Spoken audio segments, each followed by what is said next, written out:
আসসালামু আলাইকুম, সবাই কেমন আছেন? আলহামদুলিল্লাহ আমি ভালো আছি, আপনারা নিশ্চয়ই অনেক ভালো আছেন। এখন হচ্ছে 12টা বাজে। এখন আমি সকালের খাবার খাইনি, এখনও খাইনি, মানে এখন খাবো আর কি।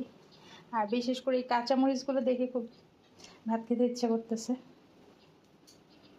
যতই সিদ্ধান্ত নেই যে একবেলা ভাত খাবো, কখনো কখনো 2 বেলাও খাওয়া হয়ে যাচ্ছে।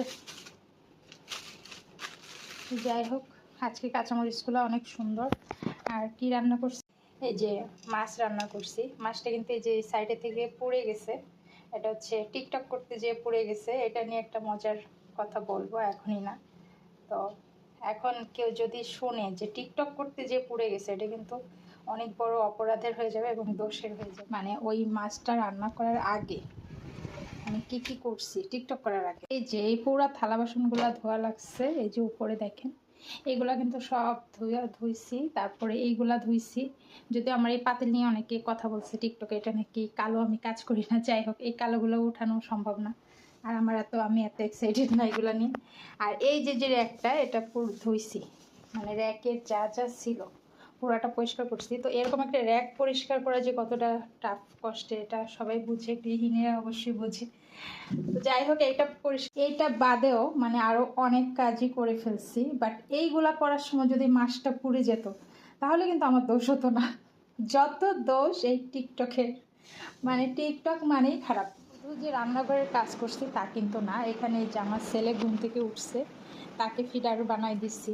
তো বুঝেনি তো, আর আমার বাসায় কোনো কাজের লোক নাই, সব কাজই আমাকে করতে হয়। তো এত কাজ করতেছি, মানে পুরো ঘর যদি এলোমেলো করে আমি গুছাই, তো সেই কাজের জন্য যদি মাছ পড়ে, এটাতে কোনো দোষ নাই, বুঝতে পারছেন?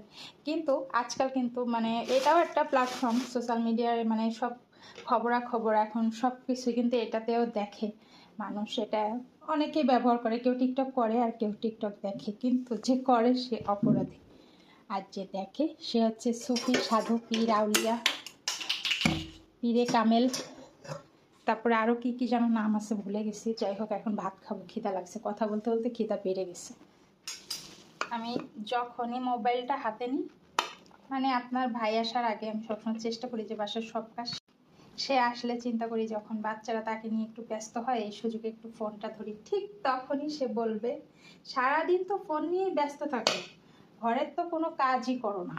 মানে সে অফিসে বসে রান্না করে বাসায় এসে খায়, সে বাসায় এসে রান্না খাবার খায় না। আমি বলতেছি না যে এই কথাটা শুধু আমিই শুনি, সেটা না, সবাই শুনে, সবার বাসাতেই এখন এটা কমন ডায়লগ হয়ে গেছে। আর মেয়েরা এটা এখন ট্রেন্ডিং হিসাবে নিয়ে নিছে। এই কথাটা ভিডিওতে অনেকেই বলে, তো আমি ওইটা ট্রেন্ডিং হিসাবে নিয়ে নিছি। এটা আর আমি মন খারাপ করি না বা মাইন্ড করি না। আমি চিন্তা করি যে আমার স্বামী তো অন্তত বুঝছে যে আসলেই তো আমার বউটা কোনো কাজ করে না। আজকে অনেকদিন পরে পাতলা ডাল রান্না করতেছি, মাছের ডাল। আর সব থেকে ইন্টারেস্টিং ব্যাপার, আমার এই ডাল দেখানোটা উদ্দেশ্য হচ্ছে যে কাঁচা আম, দেখেন একেবারে ফ্রেশ কাঁচা আম, এটা আমি ডিপে রেখে দিয়েছিলাম, এভাবেই ভালো আছে। এখন কেটে এটা অর্ধেকটা দিব, বাকি অর্ধেকটা আবার রেখে দিব। দেখেন ডাল চুলায়, যদিও বাইরে আসতে পারতেছি না, নিচে আমার কাঁটা ধার করতেছে। কাঁটাটা কেনার পরে এই দিকে আবার ধার করছি। বাবা বিশাল শক্ত। তোমার বল কোথায়? এদিকে আমার ডাল রান্না কমপ্লিট। আমটা কোথায় গেল, আম খুঁজতেছি।